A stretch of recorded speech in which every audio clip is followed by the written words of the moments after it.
says checking connection. And we can check the connection better through Instagram than through over here. So I guess Instagram is my IT guy.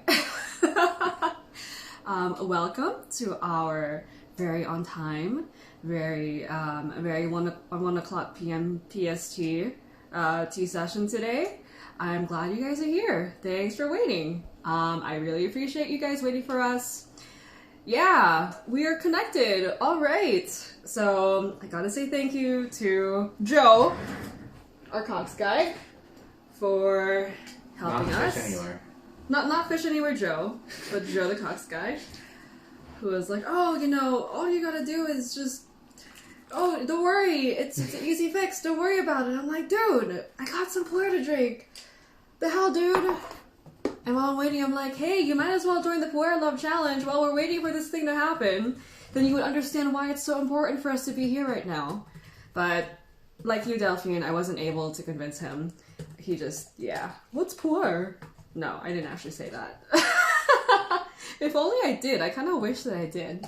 Imagine if I got into that conversation while I'm like, I'm waiting for the router, dude. By the way, do you know why I want this so bad to work? Do you actually know why? I'm like, kind of like, dude, we gotta do this. It's because this challenge. It's the Puerh Love 2020 challenge. Just look it up on Instagram. Hashtag Puerh Love 2020. It's PUERH. Just look it up. Just look it up, and then you'll know why. I'm like, dude, this has gotta go like right now, okay? But thank you for waiting. I'm really sorry that we took so long.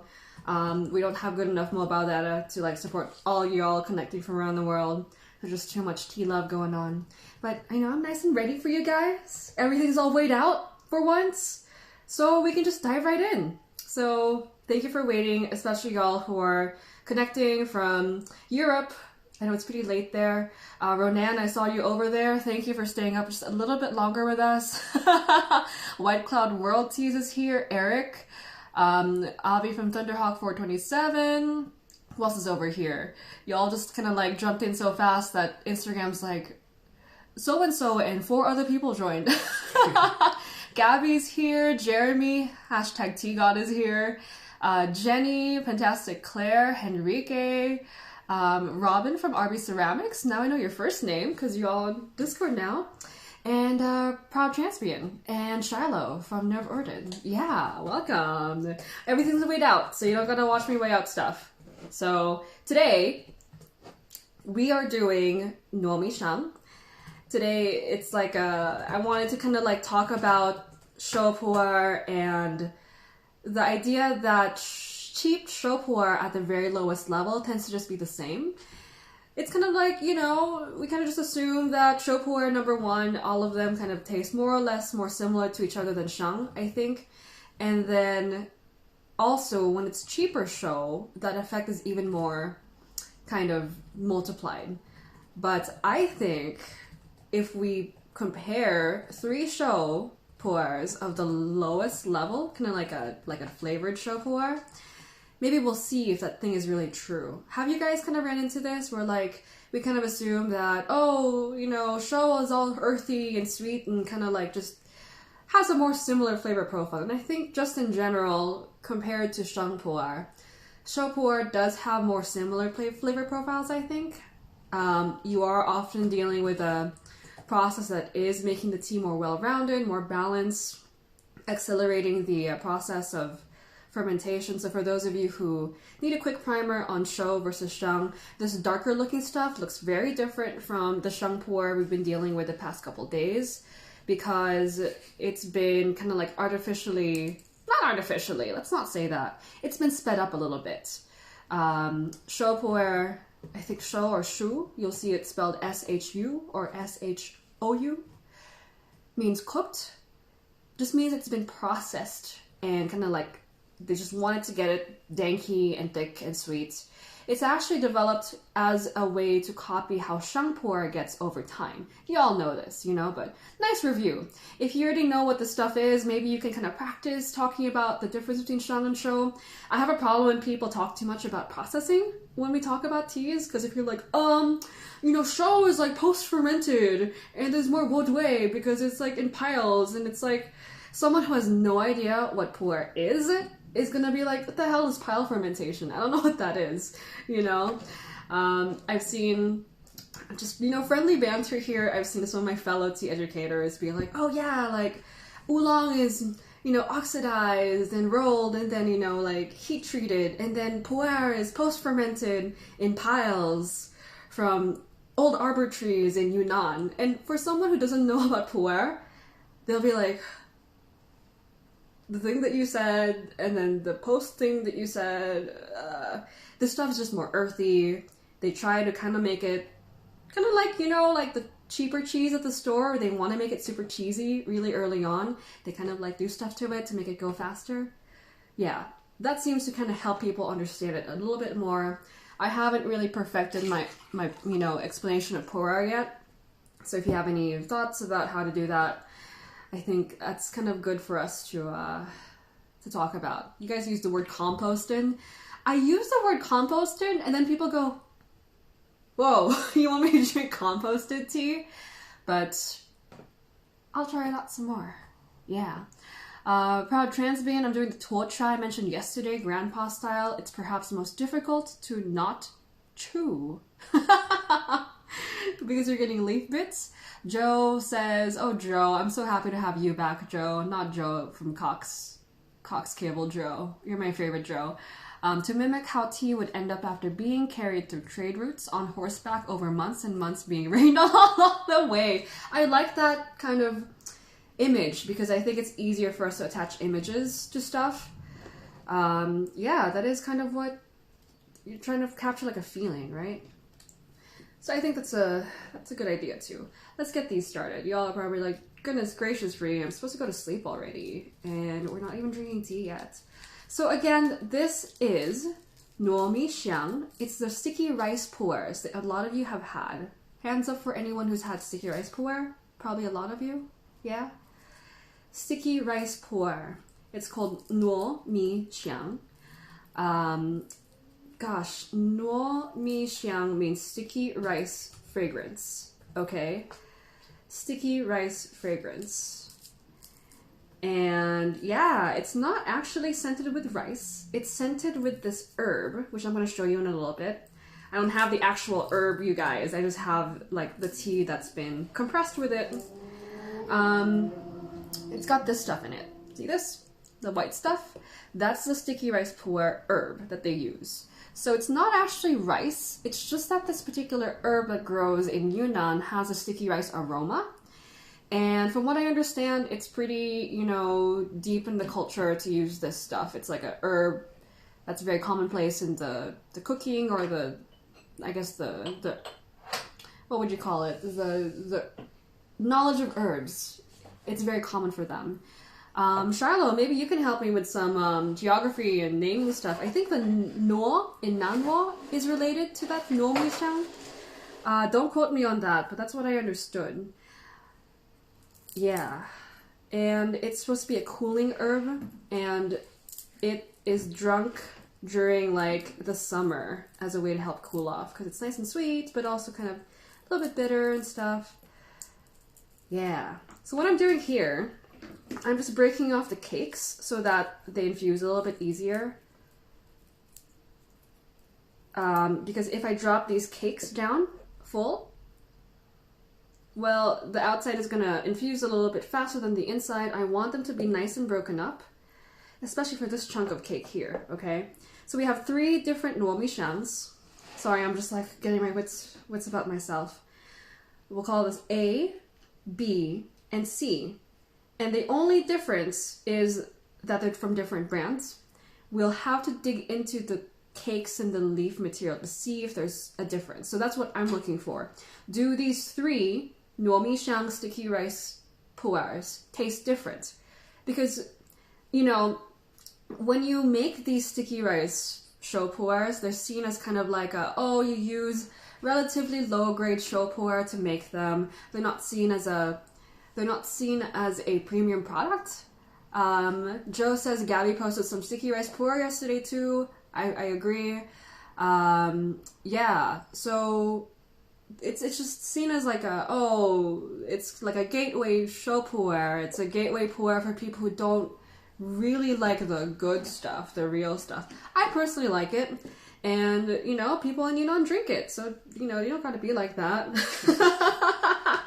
But I'm just using it as a vessel for us to test whether or not puerh at the quote-unquote kind of lowest level, especially shou puerh, really is the same.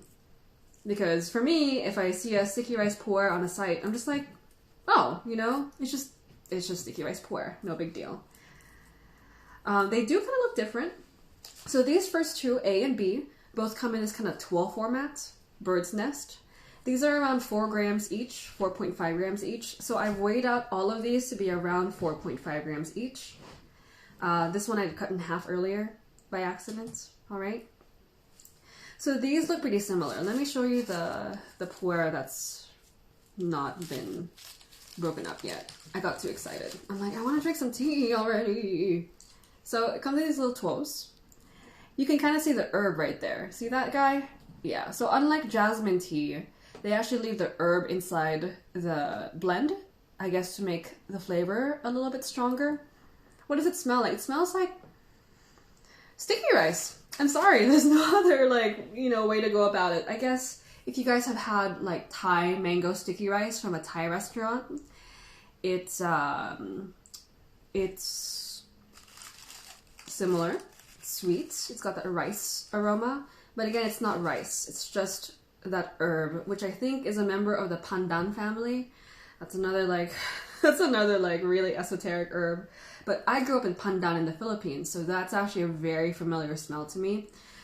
But anyway, these two are tocha, and then this guy, which I think is a more interesting one, is a brick. I very rarely see these brick puerhs. For those of you who have had sticky rice puerh, have you had them in brick form before? I find that most of them come in these tuos. They're very, very common to find these tuos. They're very cheap, very easy to find. They tend to be people's gateway into shou puerh. Quite a bit, not always. But they've got a little more smooth, kind of friendly texture to them, friendly taste. Yeah. And I'm noticing that this guy, the cake is a little bit more tippy. See how like you have little like dots of herbs right there? But you also have these lighter colored tips, the red tips, okay? So already, just from the visual, the dry leaf material, I'm seeing that this might be higher quality.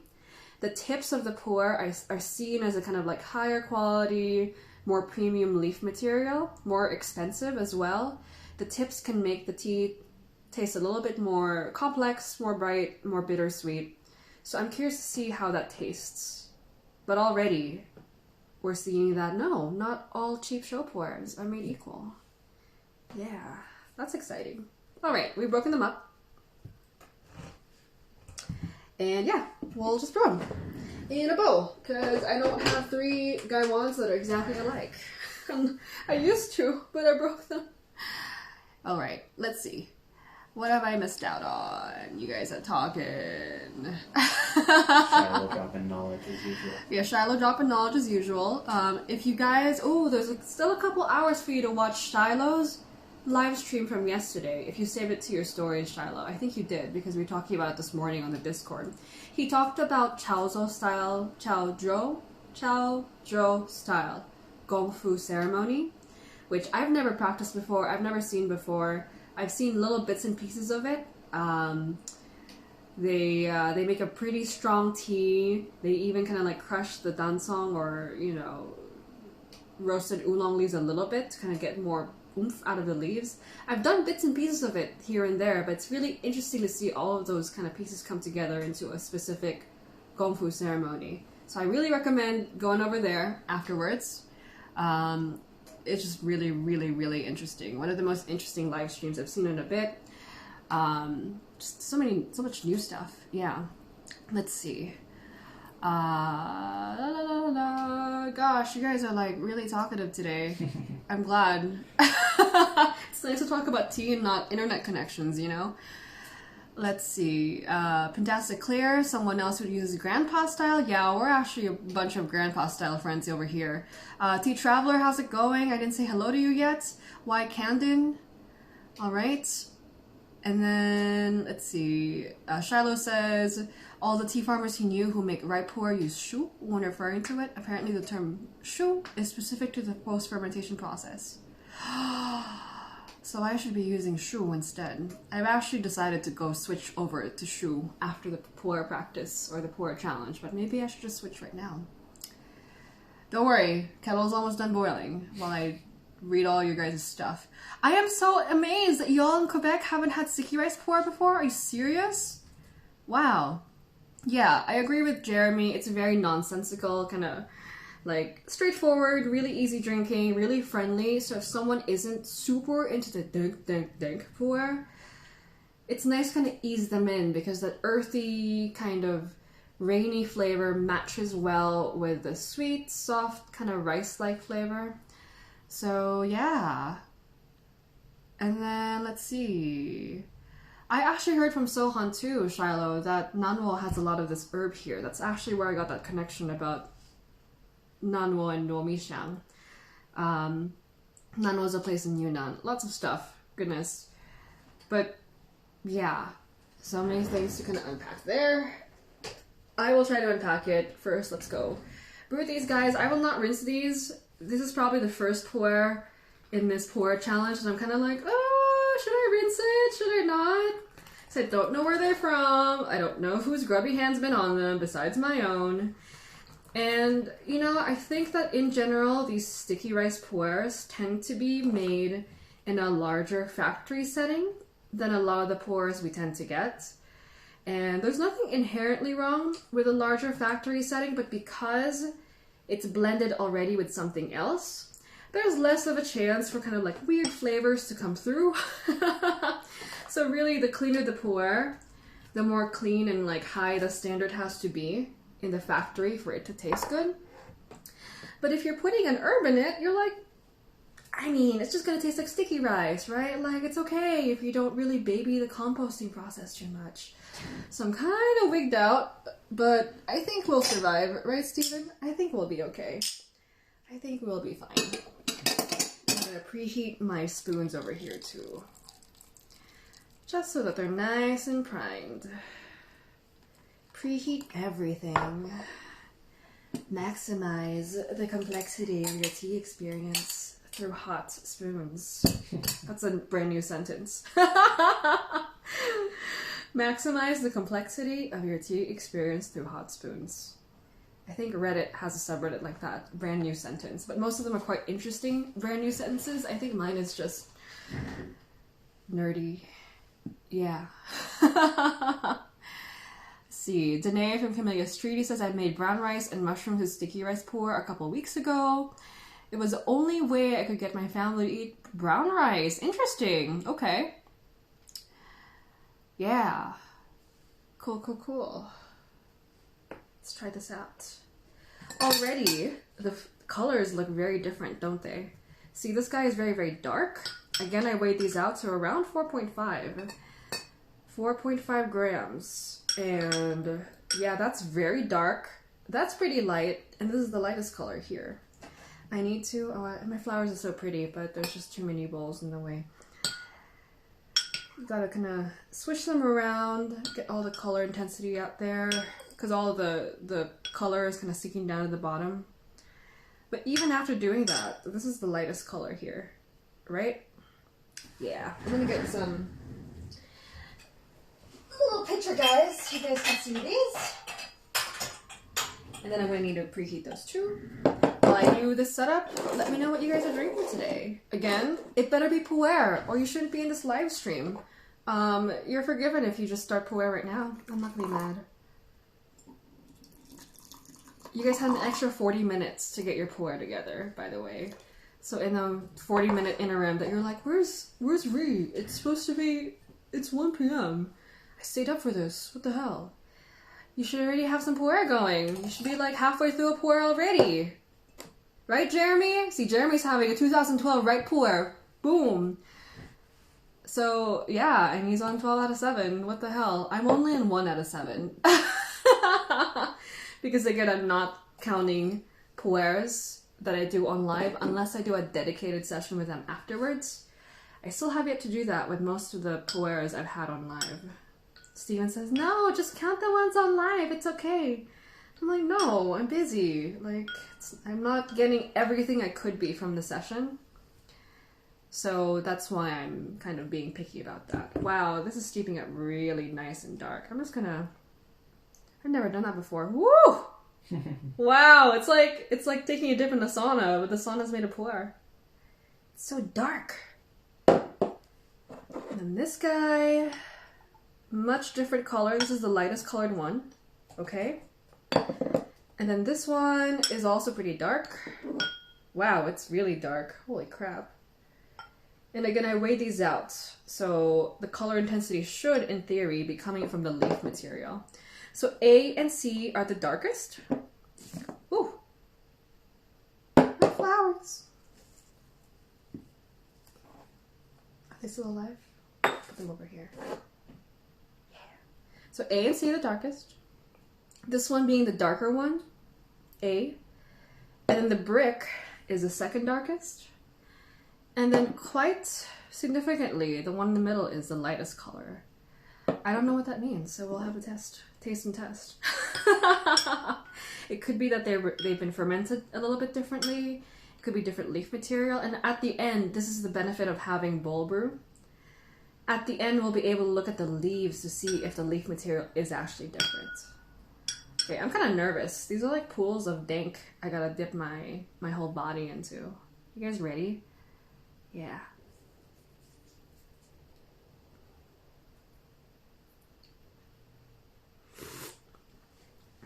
Ooh. Sticky rice puerh is so good. It's not fancy. It's not highbrow. It's not like anyone will give you any awards for your like fancy taste. But man, it's super good. So sweet. Holy crap. That's really sweet. Alright, so that's letter A. It's number A. Number B. Wow, holy crap, that's really different. Wow, I did not expect that. Holy crap. Damn, okay, we can just end the live stream right now. Even Nomichang puerh is very different from like cake to cake. They look the same. Like all those little torchas you see at like every single tea shop.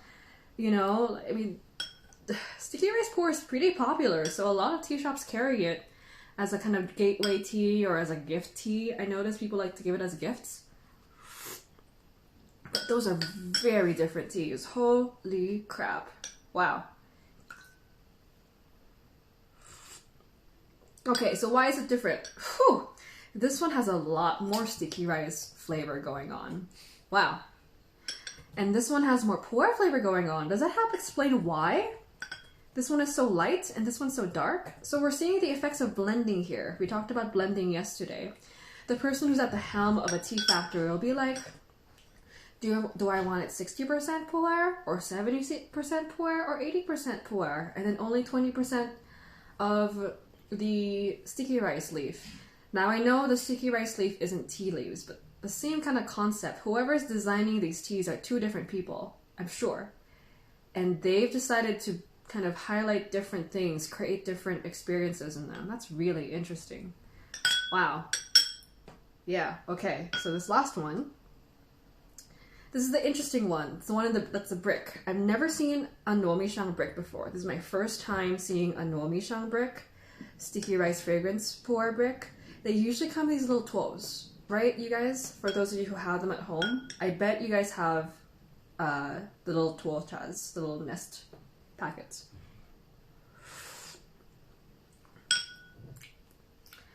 Wow, that's weird. I'm scared. That's scary. That's fishy.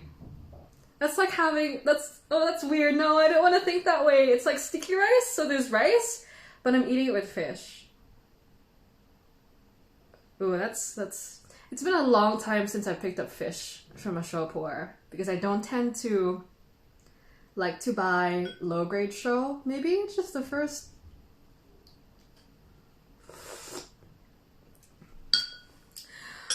That's fishy.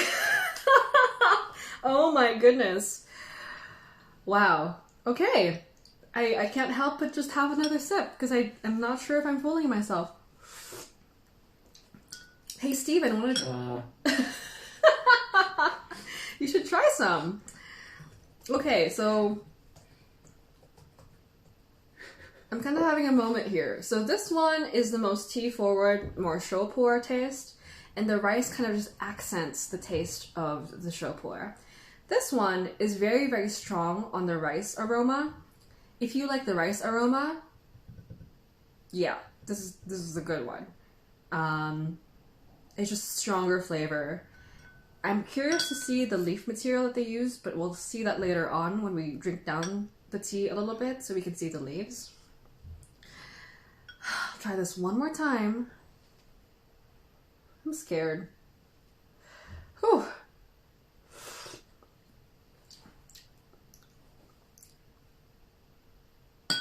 Is this really sticky rice puerh? Oh my, I mean, you see it. You see the sticky rice on there.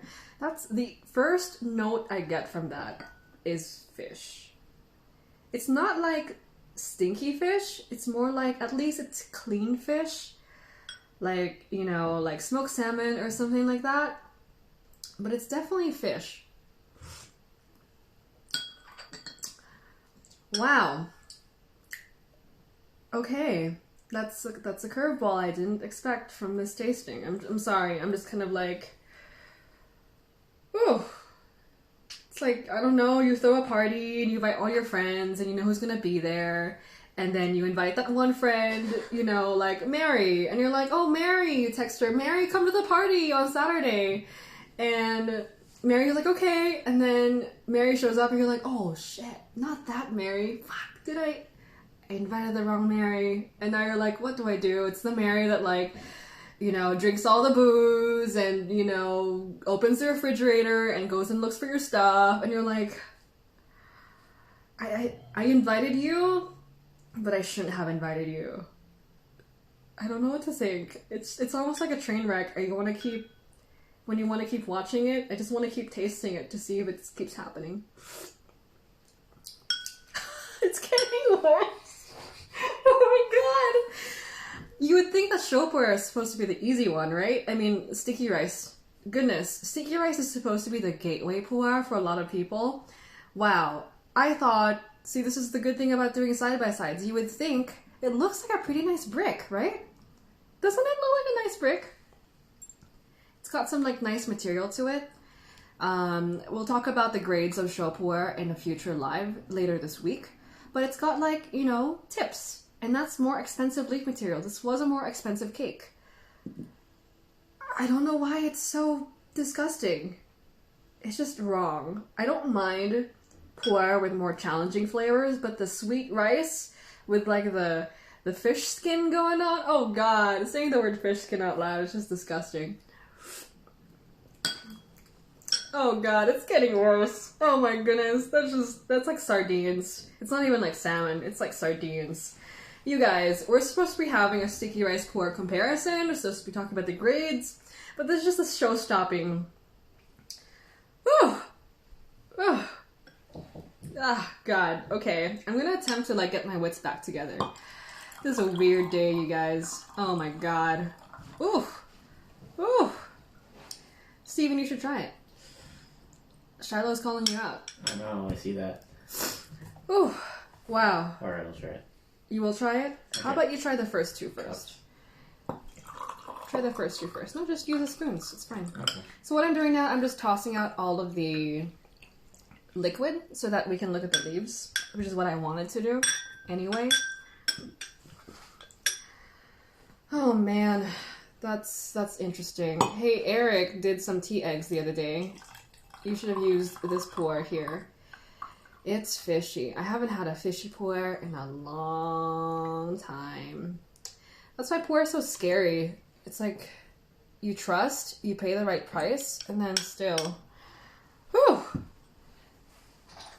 Man. See, it even poured out well because the leaves are relatively big.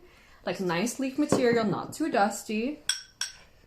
It doesn't smell like fish. It smells kind of like seaweed, I guess. Jeez. Jeez. These Steven's gonna try it too. I'm starting from the good one. You're starting for the good ones. Good. Allegedly. Nihonsha Barista, welcome to our disastrous pu'er tasting so far. I mean, it just takes Mary. You're having a good party. It just takes Mary to like mess everything up. Friggin' Mary.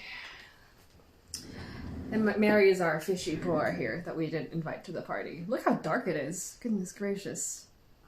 Wow, especially on camera, it looks like the void. Closer, Like, closer. even with the lights and everything. I it's know, pitch right? black. That's crazy. All right, then. So what's going on here? Whoever fermented this batch, I think, maybe forgot about it for just a little bit too long. That's what I think of when... How is it? Steven just had Mary, the Mary pu'er. Oh, don't dump tea. Oh, did it taste fishy? It was a tiny amount. It's pretty bad.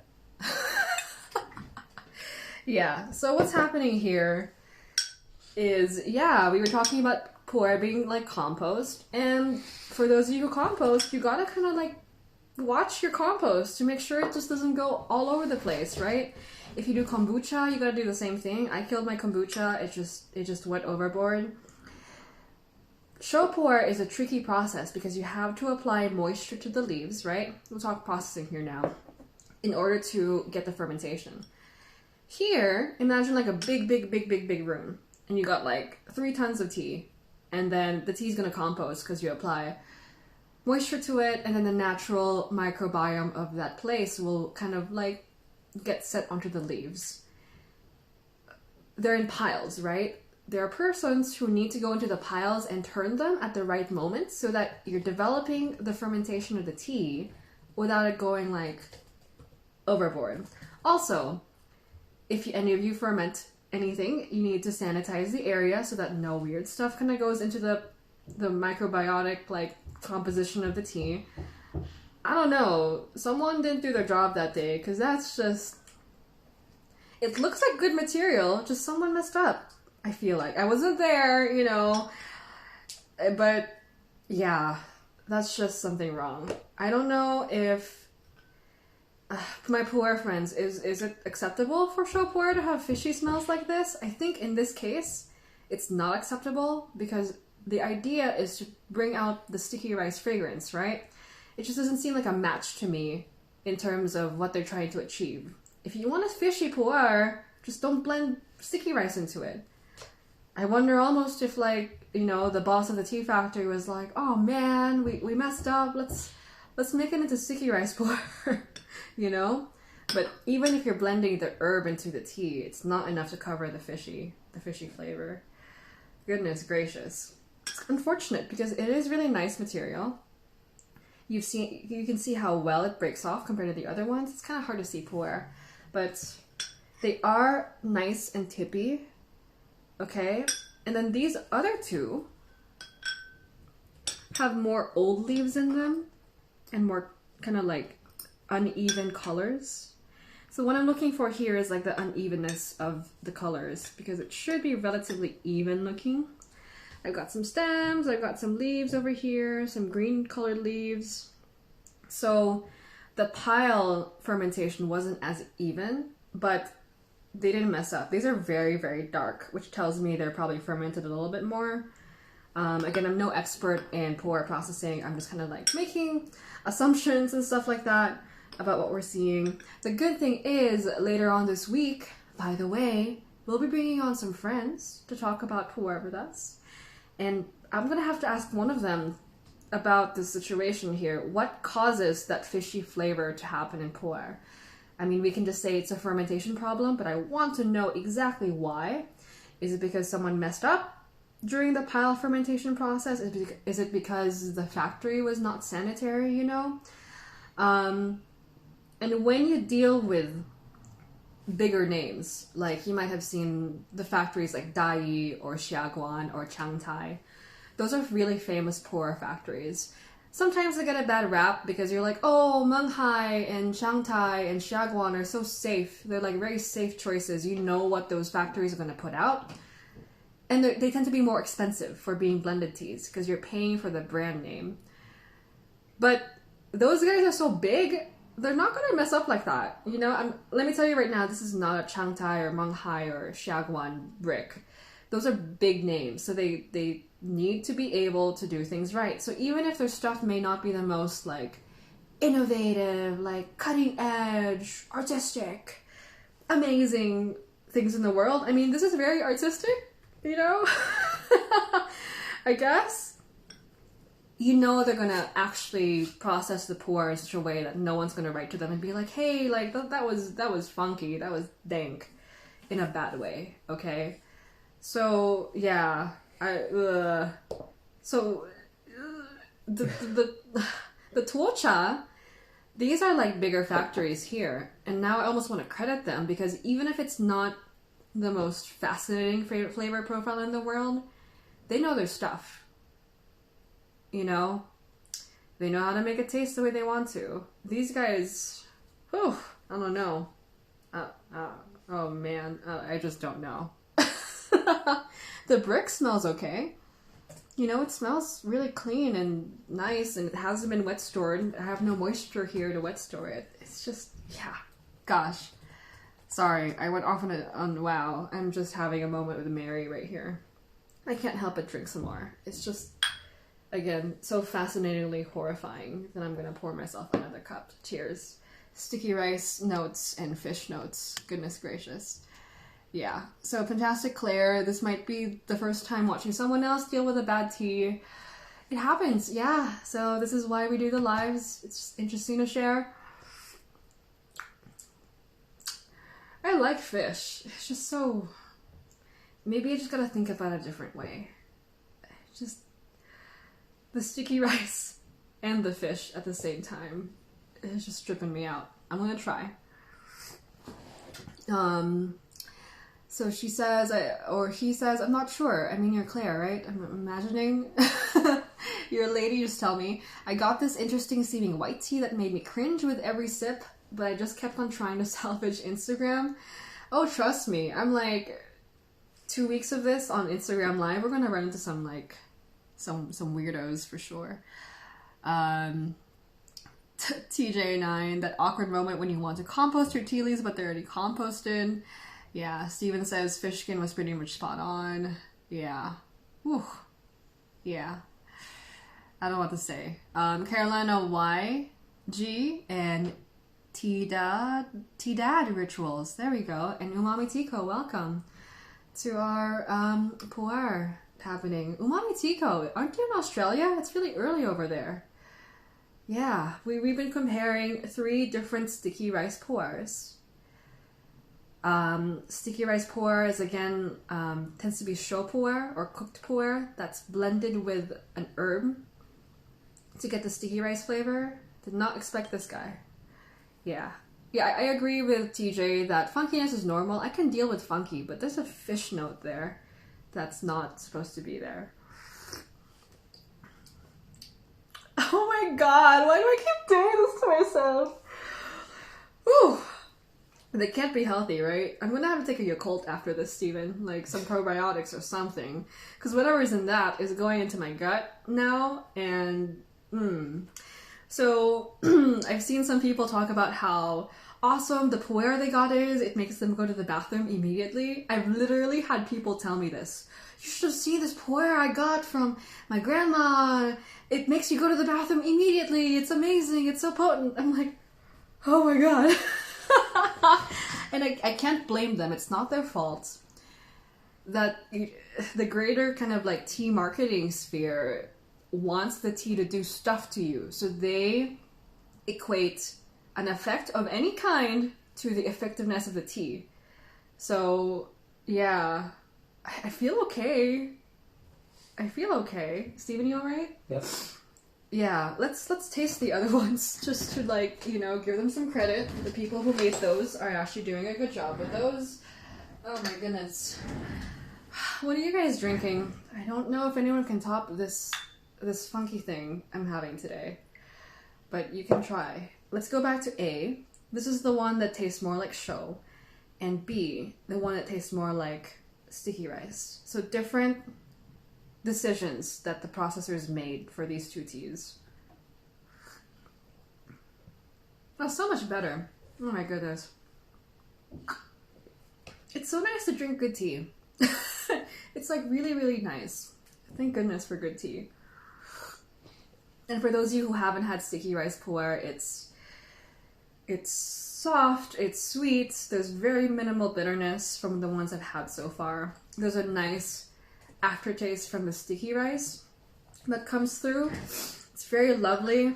I think A is a good sticky rice for those of you who like the pu'er taste already, but don't mind having it change up a little bit. The material in both, it does look kind of different. This one looks like it's higher grade. It just looks a little bit more even. It looks a little bit more, just the shape and the size of the leaves is more even. And as someone who's not a pu'er expert, I always fall back on the idea that the more consistent a tea is, the better the processing.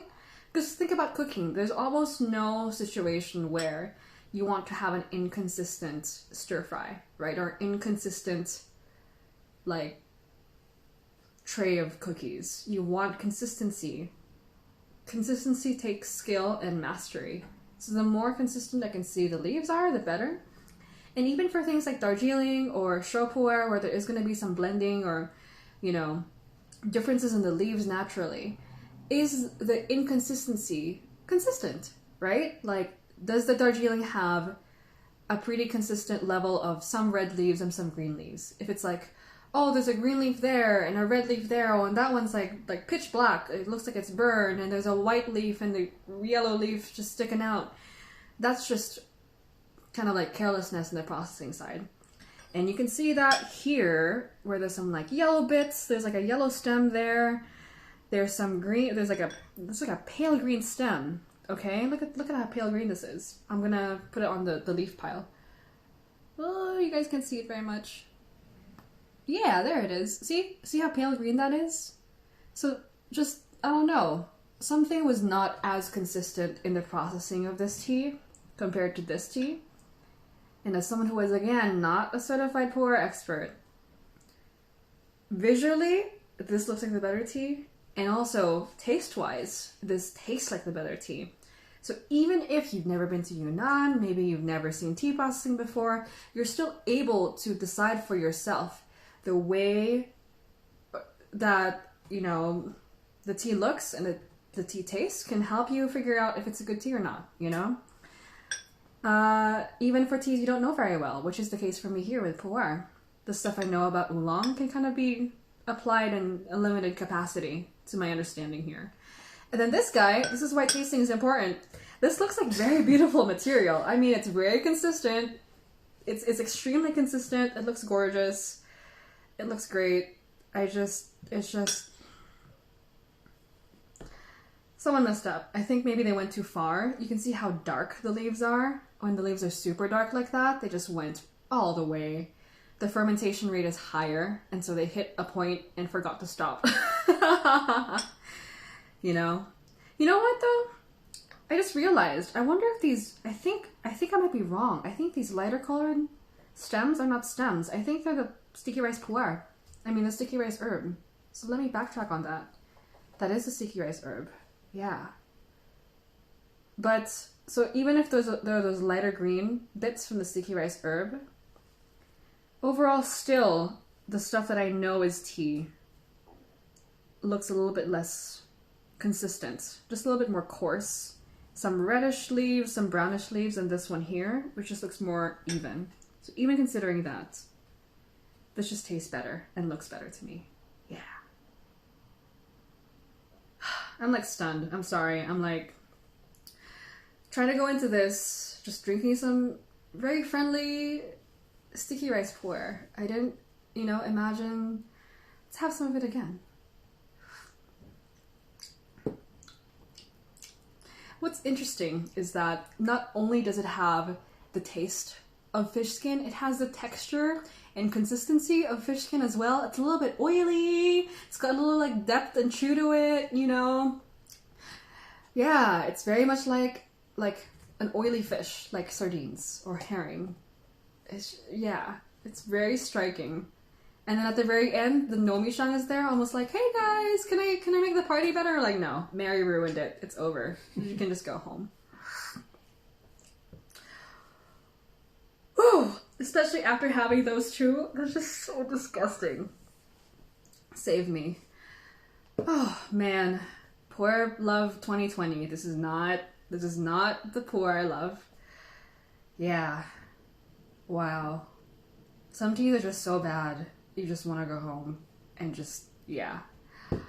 So, Martin from Breed 80 Degrees Magazine, welcome. Sorry you kind of popped in during this weird time, but yeah, I hope everything's well with you, and Era T as well. Welcome to our attempts to learn about puerh. You know, you learn about the bad teas too. You learn a lot from the bad teas. When you drink bad tea like this, you learn to appreciate the better teas a lot.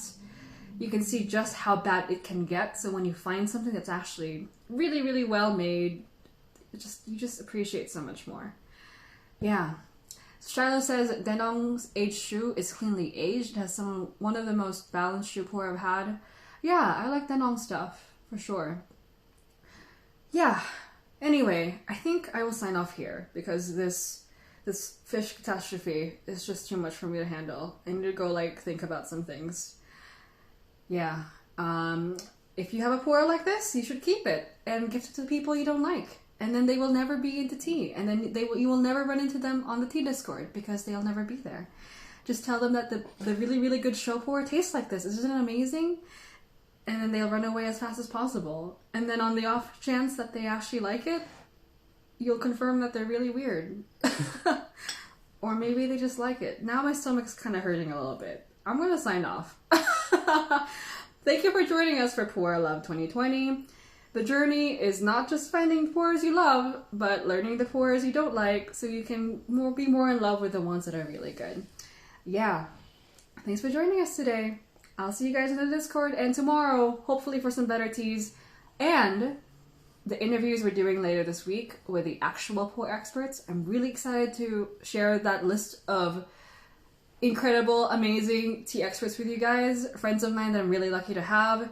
So watch out for those. Just gotta make sure which days we're gonna do which people, you know. And I'm gonna ask you guys on the Discord and on Instagram for any questions you might have for them that we can't readily answer. Yeah. So see you guys soon. Thank you. Bye. Bye. Fish puerh. What the heck?